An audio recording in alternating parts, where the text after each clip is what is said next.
سوال میرا یہ ہے کہ آپ نے 23 روزے رکھے ہیں، ان 23 روزوں سے سبق کون سا حاصل ہوا ہے؟ روزے ہمیں کیا سبق سکھلانے کے لیے آتی ہیں؟ روزوں سے ہمیں کیا سبق حاصل کرنا چاہیے؟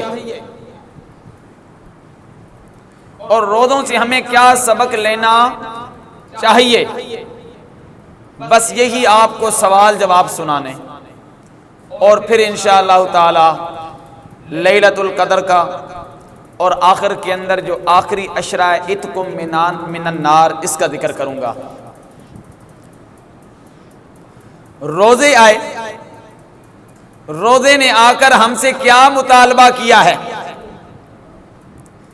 روزے نے ہمیں کیا سبق دیا ہے؟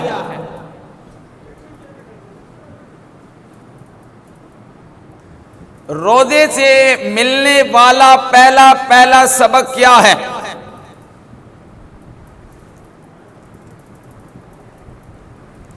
آپ نے روزہ رکھا، بند کمرے کے اندر ہیں،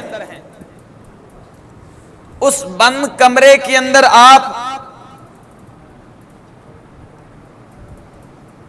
فریج کے اندر پڑا ہوا ٹھنڈا پانی نہیں پیتے، وہاں پر فروٹ پڑا ہوا فریج کے اندر آپ وہ نہیں کھاتے۔ کیوں؟ آپ کے ذہن کے اندر یہ بات ہے کہ اگر میں یہاں پر کھا لوں، اگرچہ میری گھر والی نہیں دیکھ رہی، میرے بھائی بہن والدین رشتہ دار بچے وہ نہیں دیکھ رہے، میں اکیلا ہوں، تنہا ہوں، مجھے کوئی یہاں پر نہیں دیکھ رہا، پھر بھی آپ اس پھل کے، پانی کے، کھانے کے قریب نہیں جاتے۔ کیوں؟ کیونکہ آپ کے دل میں یہ بات ہوتی ہے کوئی اور دیکھے نہ دیکھے، میرا رب مجھے یہاں پر دیکھ رہا ہے، یہی بات ہوتی ہے۔ اس لیے بندہ بند کمرے کے اندر ہوتا ہے، وہاں پر بھی کوئی چیز کھاتا۔ اب قرآن پاک کا انداز سنیے، قرآن پاک یہاں پر کیا انداز اختیار کرتا ہے۔ سورت کا نام ہے سورۃ الحجرات، اس کی آخری آیت ہے۔ اعوذ باللہ من الشیطان الرجیم، بسم اللہ الرحمن الرحیم، ان اللہ یعلم غیب السماوات والارض واللہ بصیر بما تعملون۔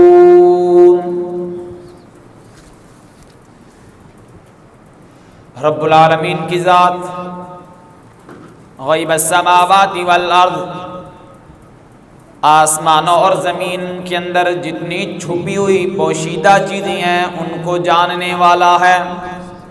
کہو بے شک۔ واللہ بصیر بما تعملون، جو تم اعمال، جو تم کام کرتے ہو، بصیر، وہ ان کاموں کو دیکھنے والا ہے۔ تمہارا کوئی عمل، تمہارا کوئی کام رب العالمین کی ان نظروں سے پوشیدہ نہیں ہوتا۔ انسان بند کمرے کے اندر ہے، وہاں پر وہ کوئی چیز کھا پی نہیں رہا، کیونکہ اس کے دل کے اندر یہ بات بیٹھی ہوئی ہے کہ یہاں پر مجھ کو میری پروردگار دیکھ رہا ہے، میں اس کی نظروں کے سامنے ہوں۔ اگر یہ بات رمضان المبارک کے ماہ مقدس، ماہ مکرم مہینے کے اندر یہ بات میرے دل کے اندر گھر کر چکی ہے، میرے دل کے اندر یہ بات بیٹھ گئی ہے، تو پھر رمضان المبارک کے علاوہ جو باقی کے 11 مہینے ہیں، ان 11 مہینوں کے اندر یہ بات میرے دل کے اندر کیوں نہیں پیدا ہوتی؟ روزہ ہم سے یہ مطالبہ کرتا ہے کہ جس طرح تو رمضان المبارک کے مہینے کے اندر تنہائی کے اندر گناہ نہیں کرتا، تنہائی کے اندر کھاتا پیتا نہیں ہے، تیرے ذہن کے اندر یہ بات نقش ہوئی پڑی ہے کہ میرا پروردگار مجھے دیکھ رہا ہے، تو پھر باقی کے 11 مہینوں کے اندر بھی تیرے دل کے اندر یہی بات ہونی چاہیے کہ میرا پروردگار مجھے دیکھ رہا ہے، میں اس کی نظروں کے سامنے ہوں۔ فرمایا قال معاذ اللہ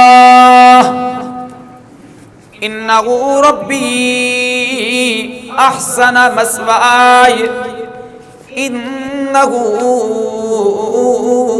لا یفلح الظالمون۔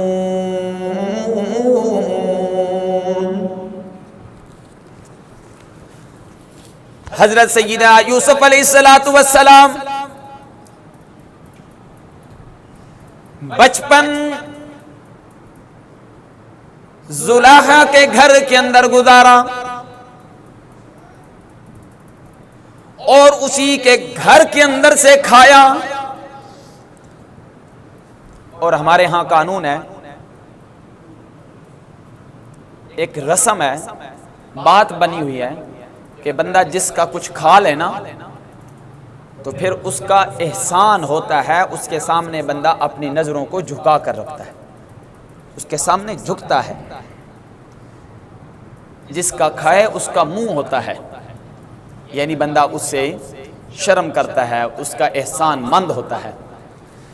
حضرت سیدنا یوسف علیہ السلام بچپن سے لے کر جوانی تک اس کے گھر سے کھاتے رہے ہیں۔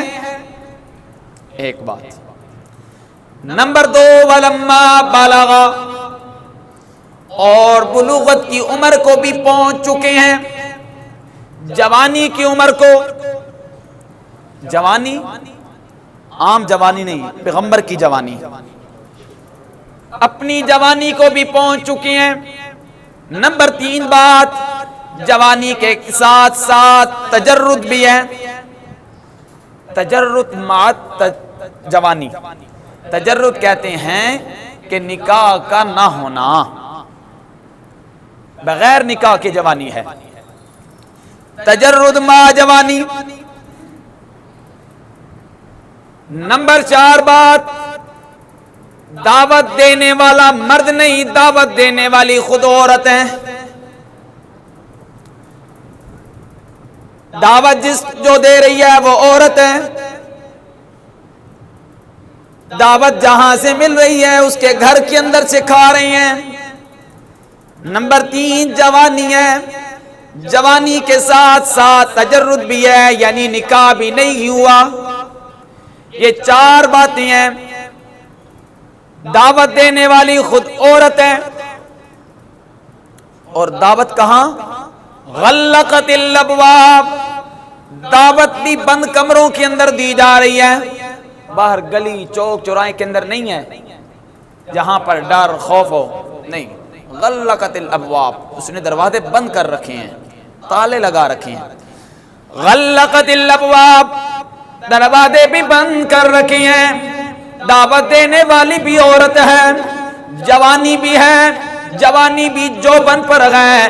حضرت سیدنا یوسف علیہ السلام اس کی دعوت سن کر جواب کے اندر کہتے ہیں قال معاذ اللہ،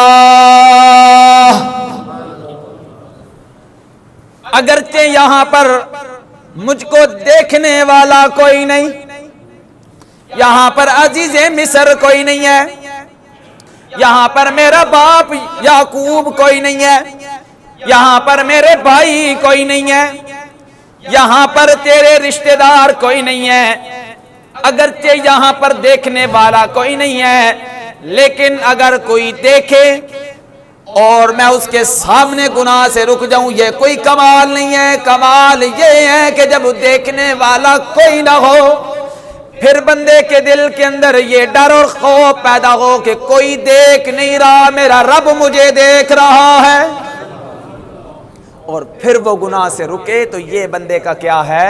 کمال ہے۔ وغلقت الابواب وقالت ہیت لک، اور معاذ اللہ، شیخ القرآن رحمۃ اللہ علیہ انہوں نے اپنی تفسیر کے اندر لکھا کہ جس وقت اس نے دعوت دی، عورت نے دعوت دی، کپڑا اٹھا کر نا جو اپنے ایک بت بنا رکھا تھا مٹی کا یا جو بھی، اس کے اوپر ڈالا۔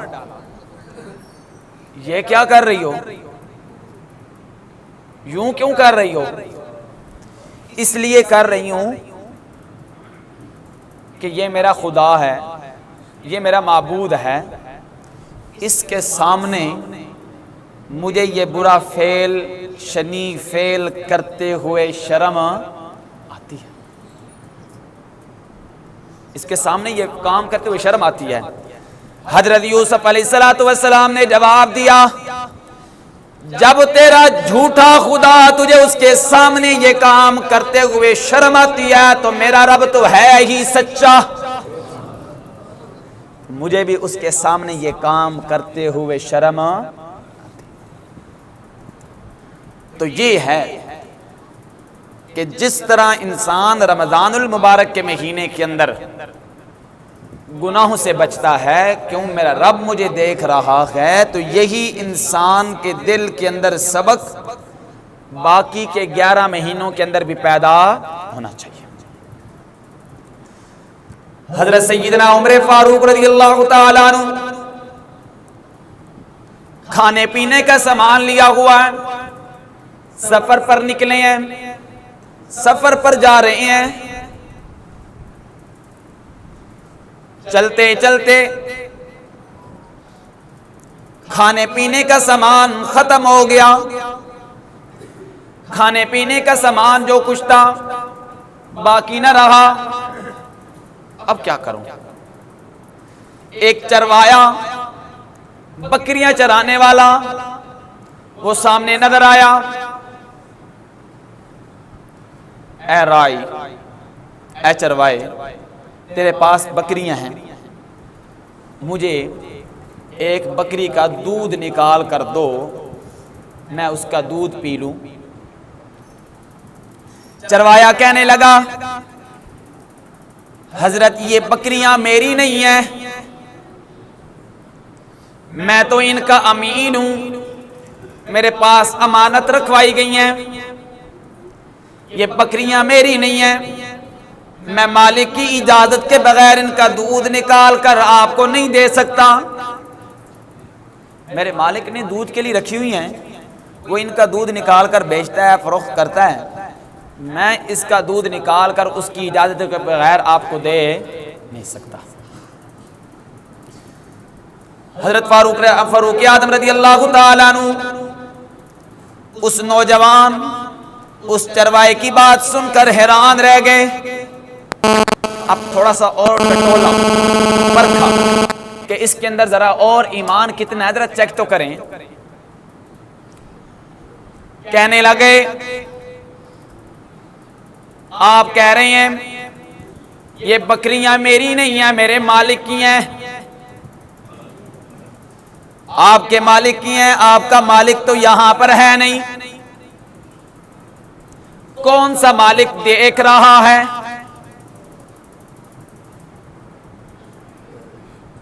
مالک آپ کو دیکھ نہیں رہا، مالک کی نظروں کے سامنے نہیں ہو۔ کہنے لگا، میں پھر بھی آپ کو دینے کے لیے تیار نہیں۔ ٹھیک ہے، نہ دو۔ جیب کے اندر ہاتھ ڈالا، درم دینار چند سکے نکالے، یہ درم دینار لے لو، مجھے ایک بکری فروخت کر دو، بیچ دو، میں اس کو اپنے ساتھ لے جاؤں گا، جہاں پر پیاس بھوک لگے گی میں اس کا دودھ نکال کر پی لوں گا۔ مالک پوچھے گا تو مالک کو کہنا کہ بھیڑیا کھا گیا، گم ہو گئی۔ مالک کو یہ جواب دے دینا یہ پیسے لے لو، اور پیسے جب سامنے نظروں کے آتے ہیں تو بڑے بڑوں کی منہ کے اندر سے رالیں ٹپک پڑتی ہیں، پیسے آ گئے نا۔ کہنے لگا حضرت پیسے تو میں لے لوں، بکری آپ کے حوالے کر دوں، مالک کو کیا جواب دوں گا؟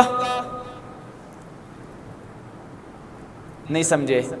چلے میں اب دوبارہ اشارہ کرتا ہوں۔ پیسے لے لوں، بکری آپ کے حوالے کر دوں، مالک کو کیا جواب دوں گا؟ مالک کو کیا جواب دوں گا؟ این اللہ، یہ دنیا والا مالک، اس کے سامنے تو جھوٹ بول لوں گا، اس کے سامنے تو میں اپنی من گھڑت گانی پیش کر دوں گا، لیکن وہ مالک کہاں جائے گا؟ اس مالک کو کیا جواب دوں گا؟ پھر یہاں پر روک رہا ہوں، دو واقعہ اور ساتھ ملانا چاہتا ہوں، ایک امانت پر اور ایک حضرت عمر فاروق رضی اللہ تعالی عنہ سے۔ آپ ذرا اس طرح کریں نا، تھوڑا آگے آگے آنے کی کوشش کریں، درمیان کے جگہ ہے اس کو پر کر لینا، تاکہ پیچھے سے آپ کے کوئی کاندھے پھیلان کر آگے نہ آئے۔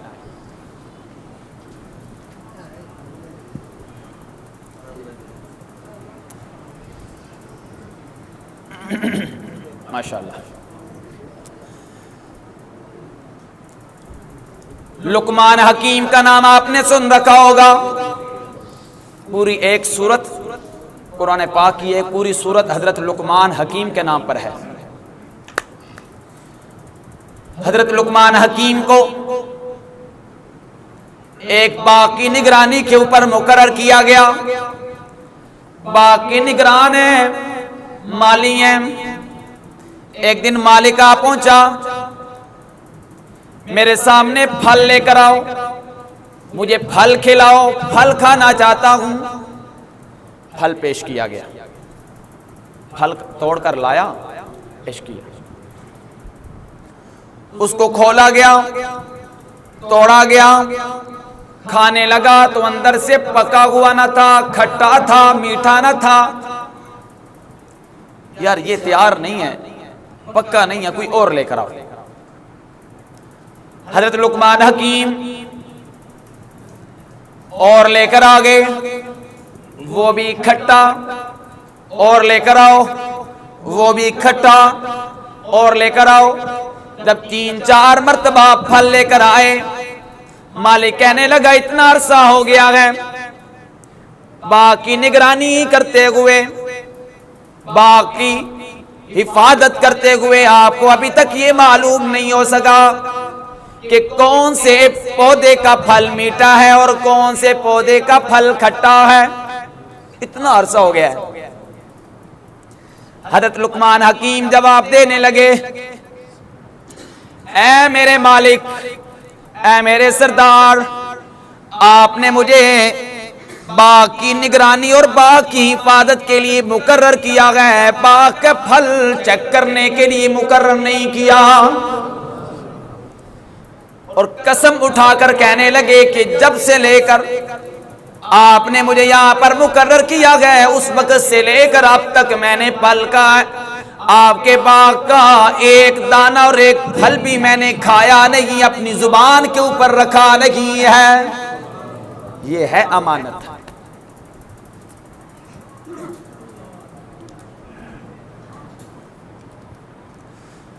کیا کیا مثالیں دوں، کیا کیا پیش کروں؟ رحمت عالم محمد مجتبی محمد مصطفیٰ صلی اللہ علیہ وآلہ وسلم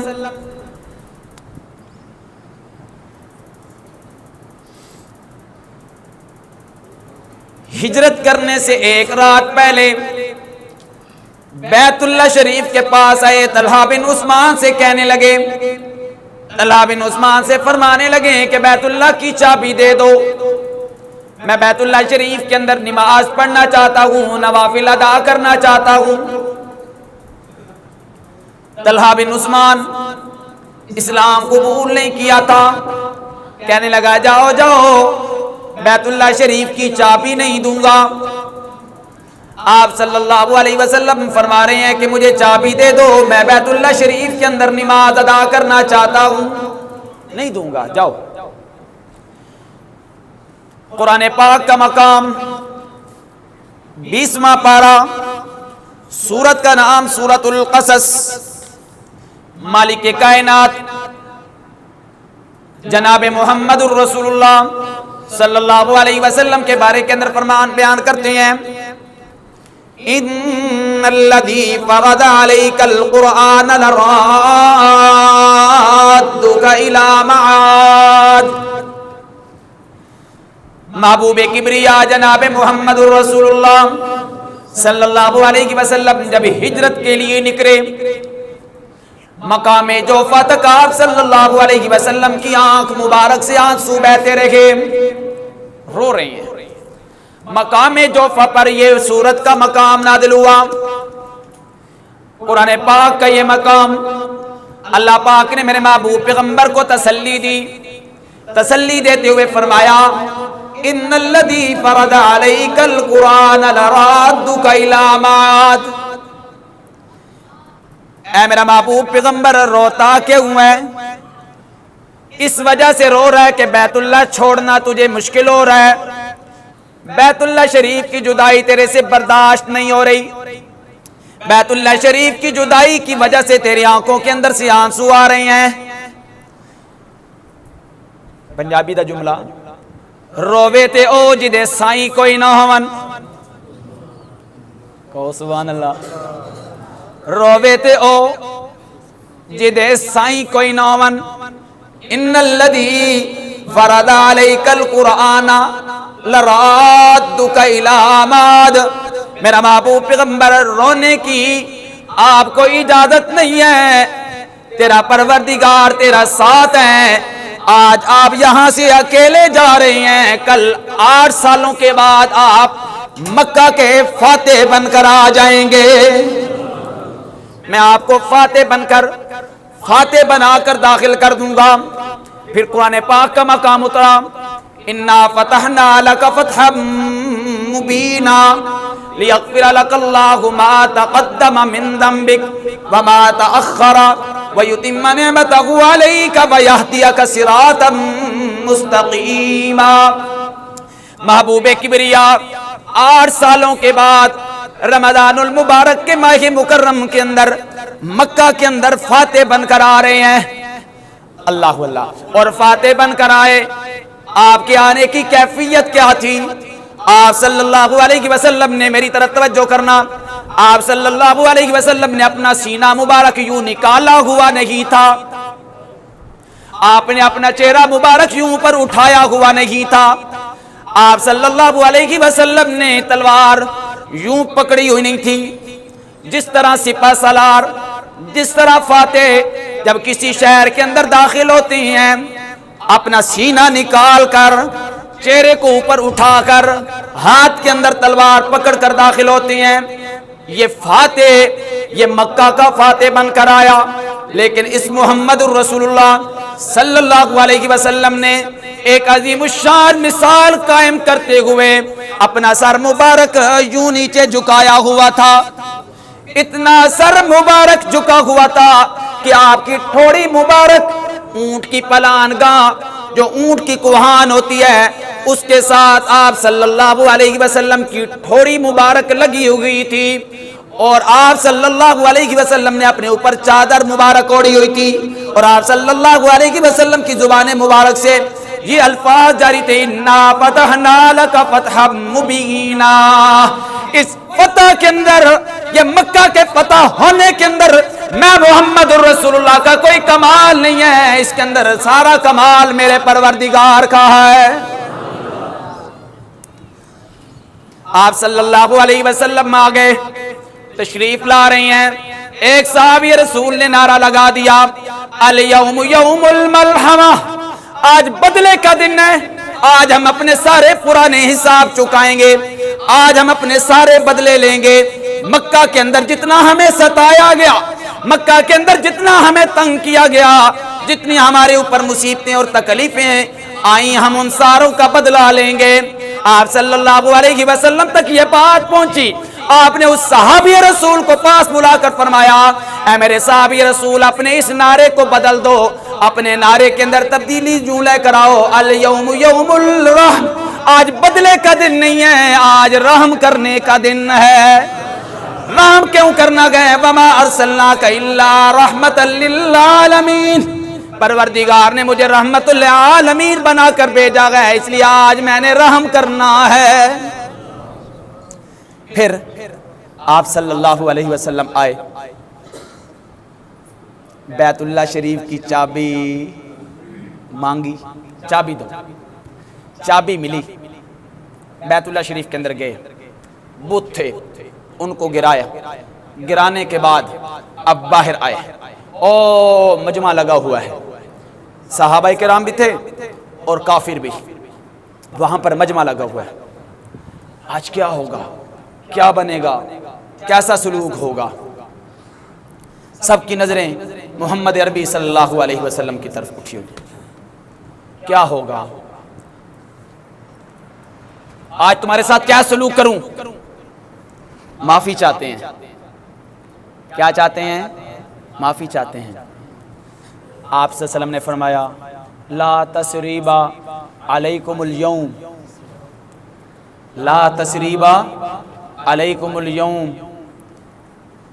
جس طرح یوسف علیہ السلام کے بھائیوں نے یوسف کو بڑا ستایا تھا، اے مکہ والو تم نے بھی مجھے بڑا ستایا ہے۔ یوسف کے بھائی جب یوسف کو ملے تھے تو یوسف نے ان کو کہا تھا میں نے تمہیں معاف کیا ہے، آج تم مجھے ملے ہو، میں بھی کہتا ہوں کہ میں نے تم سب کو معاف کر دیا ہے، میری طرف سے سب کے لیے معافی کا عام اعلان ہے۔ مسجد کی جھولی ہے، آپ نے دن کے وقت بھی خوب تعاون کیا ہے، بڑھ چڑھ کر حصہ لیا ہے، ابھی یہ آپ کے سامنے جھولی پھیرنے لگے ہیں، ہر آدمی خوب بڑھ چڑھ کر حصہ لے۔ ویسے کہنا اچھا بھی نہیں لگتا، مناسب بھی نہیں ہے، لیکن صرف گزارش کر رہا ہوں، آپ یہاں پر آتے ہیں، زیادہ نہیں ہے کہ ہر بندہ 100-50 ڈالے، ہر بندہ 10 روپے ڈال دے، صرف آپ کے 10 روپے یہ بہت زیادہ بن جاتے ہیں، لیکن صرف ہر بندہ ڈالے۔ یہ تب ہو سکتا ہے کہ جب آپ کے آج ڈالیں، اگلے جمعے تک آپ کے ذہن کے اندر ہو کہ میں نے مسجد میں جانا ہے تو وہاں پر 10 روپے ڈالیں۔ اگر کسی کو اللہ پاک نے زیادہ توفیق دیا تو وہ ڈال سکتا ہے، جو صاحب حیثیت ہیں 1000 روپیہ 500 100 بھی ڈالے، لیکن ہر بندہ کم از کم، اور شرمندگی کوئی نہیں ہے، اگر جیب کے اندر نہیں ہے تو شرمندگی کوئی نہیں ہے، مجھے نہیں دینے، آپ نے اللہ پاک کو دینے ہیں۔ ٹھیک ہے،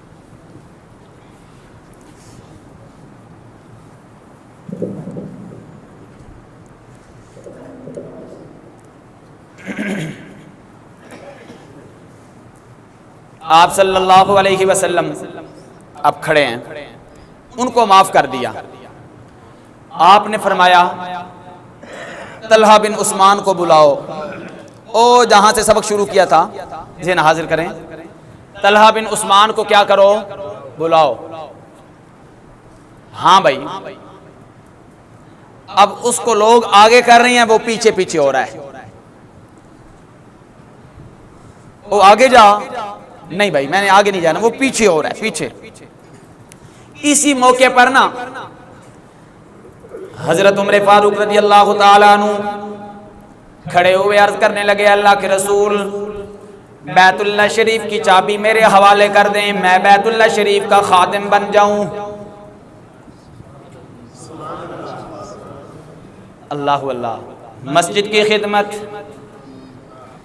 مسجد کی خدمت، اور پھر مسجدوں میں سے وہ مسجد جس کے اندر ایک نماز پڑھنے کا ثواب 1,00,000 نماز کے برابر ہے۔ مسجد کی خدمت یہ نصیب سے ملا کرتی ہے۔ اللہ پاک خادمین کو خدمت کرنے کی توفیق عطا فرمائے۔ اس کے اندر بندے کا کوئی کمال نہیں ہوتا کہ بندہ کہے کہ میرا اپنا کمال ہے۔ اللہ پاک اپنے گھر کی خدمت جس سے چاہیں لے لیں، جس سے چاہیں، کوئی چمار ہو، کوئی کسی کے ساتھ تعلق رکھنے والا ہو، اللہ پاک اس سے خدمت لے لیں، یہ رب تعالیٰ کی دین ہوتی ہے، دین۔ حضرت عمر فاروق رضی اللہ تعالیٰ عنہ عرض کرنے لگے، اے اللہ کے رسول، بیت اللہ شریف کی چابی مجھے دے دیں۔ آپ خاموش رہے۔ نہیں۔ حضرت علی المرتضی فاتح خیبر داماد نبی حضرت فاطمہ کے شوہر ہیں، عرض کرنے لگے، اے حبیب صلی اللہ علیہ وسلم، بیت اللہ شریف کی چابی مجھے دے دیں۔ آپ صلی اللہ علیہ وسلم نے حضرت علی رضی اللہ تعالیٰ عنہ کو بھی چابی دینے سے انکار فرما دیا، چابی نہ دی۔ آپ صلی اللہ علیہ وسلم بار بار یہ اعلان فرما رہے ہیں کہ طلحہ بن عثمان کو بلاؤ۔ پھر طلحہ بن عثمان آگے، آپ صلی اللہ علیہ وسلم نے بیت اللہ شریف کی چابی ان کو دے دی، ان کے حوالے کر دی۔ حوالے کرنے کے بعد اللہ کے محبوب پیغمبر جناب محمد الرسول اللہ صلی اللہ علیہ وسلم نے فرمایا، اللہ پاک نے مجھ کو امین بنا کر بھیجا ہے۔ میرا جملہ پسند آ جائے تو اللہ کا نام بلند آواز سے لے لینا۔ اللہ پاک نے مجھے امین بنا کر بھیجا ہے، اور میں اتنا امین ہوں کہ نبوت ملنے سے پہلے بھی لوگ مجھے امین کے لقب سے یاد کیا کرتے تھے۔ امین تھے نا۔ ہجرت کی رات ہے، آپ صلی اللہ علیہ وسلم کو قتل کرنے کے لیے باہر لوگ کھڑے ہوئے ہیں، مجمع لگا ہوا کہ آپ صلی اللہ علیہ وسلم کو قتل کرنا ہے، اور آپ صلی اللہ علیہ وسلم انہی لوگوں کی امانتیں حضرت علی کے حوالے کر رہے ہیں۔ کیوں؟ اللہ کے نبی صلی اللہ علیہ وسلم امین تھے، وہ قتل کرنے کے لیے آئے ہوئے ہیں، اللہ کے نبی امانتیں انہی کے حوالے کر رہے ہیں۔ عرض یہ کر رہا تھا کہ اللہ تبارک و تعالیٰ کے محبوب پیغمبر جناب محمد الرسول اللہ صلی اللہ علیہ وسلم نے حضرت طلحہ بن عثمان کو بلایا اور فرمایا کہ تو نے اس رات مجھے بیت اللہ شریف کی چابی نہیں دی تھی، لیکن میں محمد الرسول اللہ صلی اللہ علیہ وسلم تیرے اوپر احسان کرتے ہوئے تجھے بیت اللہ شریف کی چابی دے رہا ہوں، اور ساتھ میں تیرے لیے یہ اعلان کر رہا ہوں، اور ساتھ میں تجھے یہ خوشخبری اور بشارت دے رہا ہوں، جب تک تیری نسل باقی رہے گی بیت اللہ شریف کی چابی تیری نسل کے اندر رہے گی۔ حضرت لقمان حکیم بھی کہنے لگے، حضرت لقمان حکیم بھی کہنے لگے، اے بادشاہ سلامت، اے میرے سردار، اے میرے مالک، آپ نے مجھے یہاں پر نگرانی کے لیے مقرر کیا گیا، یہاں کا پھل چکھنے کے لیے، پھل کھانے کے لیے مقرر نہیں کیا۔ اچھا ایک اور سنیے گا، آخری بات سناؤں پھر بات ختم کروں۔ حضرت عمر فاروق رضی اللہ تعالیٰ عنہ گلیوں کے اندر پہرا دے رہے ہیں، پہنچ گئے ہیں، پہرا دے رہے ہیں گلیوں کے اندر۔ ایک گھر کے گزرے، ماں اور بیٹی کا مکالمہ چل رہا ہے۔ ماں کہتی ہے بیٹی پانی دودھ کے اندر پانی ڈال لو، بیٹی کہتی ہے ماں دودھ کے اندر پانی کی ملاوٹ نہیں کرنی۔ ماں کہتی ہے پانی ڈال لو، بیٹی کہتی ہے کہ پانی کی ملاوٹ نہیں کرنی۔ کیوں نہیں کرنی؟ امیر المومنین کا حکم ہے کہ چیزوں کے اندر ملاوٹ نہیں کرنی، خالص چیزیں لوگوں کو دینی ہے۔ یہ صرف دودھ والا حکم نہیں تھا کہ دودھ کے اندر ملاوٹ نہیں کرنی، امیر المومنین کا یہ حکم ہے کہ چیزوں کے اندر ملاوٹ نہیں کرنی بلکہ خالص چیزیں لوگوں کو دینی ہے۔ یہاں پر ہمارے ہاں تو الٹا قانون ہے نا، ہمارے ہاں خالص چیز دستیاب ہے اور یہ 2 نمبر ہے، لکھ کر لگایا ہوتا ہے کہ یہ خالص ہے، اور یہ 2 نمبر والا چکر کیا ہوا؟ بس ایک ہونی چاہیے، ایک چیز خالص ہے اور واقعتاً وہ ہونی بھی چاہیے، ہونی بھی چاہیے۔ جی ماں کہتی ہے امیر المومنین کا حکم ہے، لیکن یہاں پر امیر المومنین ہے تو نہیں، بیٹی کہتی ہے اما امیر المومنین کا حکم ہے، لیکن اگر امیر المومنین یہاں پر نہیں ہے، امیر المومنین کی نظروں کے سامنے نہیں ہے، امیر المومنین دیکھ نہیں رہا، تو امیر المومنین کا رب تو دیکھ رہا ہے۔ امیر المومنین کے رب کے نظروں سے ہم کیسے غائب ہو سکتی ہیں؟ حضرت عمر فاروق رضی اللہ تعالیٰ عنہ اس گھر کے دروازے کے اوپر نشان لگاتے ہیں، چلے جاتے ہیں، صبح ہوتی ہے، گھر کے اندر سے بلوا لیتی ہیں، گھر کے اندر سے بلوا کر اپنے بیٹے عبد الرحمن کا نکاح اس عورت کے ساتھ کروا دیتے ہیں۔ اور جب صبح کبھی فیصلہ کرنے کے لیے عدالت کے اندر جانے کے لیے نکلا کرتے تھے تو حضرت امیر المومنین عمر فاروق رضی اللہ تعالیٰ عنہ اپنی اس بہو سے کہا کرتے تھے، اے میری بہو، وہ جو رات کو تو اپنی ماں کو جملہ سنایا کرتی تھی کہ میرا رب مجھے یہاں پر امیر المومنین کا رب دیکھ رہا ہے، ذرا ایک مرتبہ وہ جملہ سنا، میں پھر عدالت کے اندر جاؤں۔ وہ جملہ سنا کرتے تھے کہ یہاں پر اگر کوئی دیکھ نہیں رہا تو عمر کا رب دیکھ رہا ہے۔ وہ جملہ سن کر عدالت کے اندر جایا کرتے تھے۔ بہرحال سبق یہ عرض کر رہا تھا کہ روزہ رکھ رہے ہیں، اور روزے کے یہ جو ہم رمضان المبارک کے مہینے کے اندر روزہ رکھتے ہیں، یہاں پر ہم اس مہینے کے اندر گناہ نہیں کرتے، کیوں؟ ہمارا رب ہمیں دیکھتا ہے۔ باقی کے 11 مہینوں کے اندر یہ ہمارا کہاں پر چلا جاتا ہے؟ باقی کے 11 مہینوں کے اندر یہ سبق ہمیں حاصل کیوں نہیں ہوتا؟ تو یاد رکھیے، جس طرح رمضان المبارک کے مہینے کے اندر رب دیکھتا ہے، باقی کے 11 مہینوں کے اندر بھی وہ رب دیکھتا ہے۔ جس طرح اس مہینے کے اندر رب سے ڈرتے ہو، اسی طرح باقی 11 مہینوں کے اندر بھی رب سے ڈرا کرو۔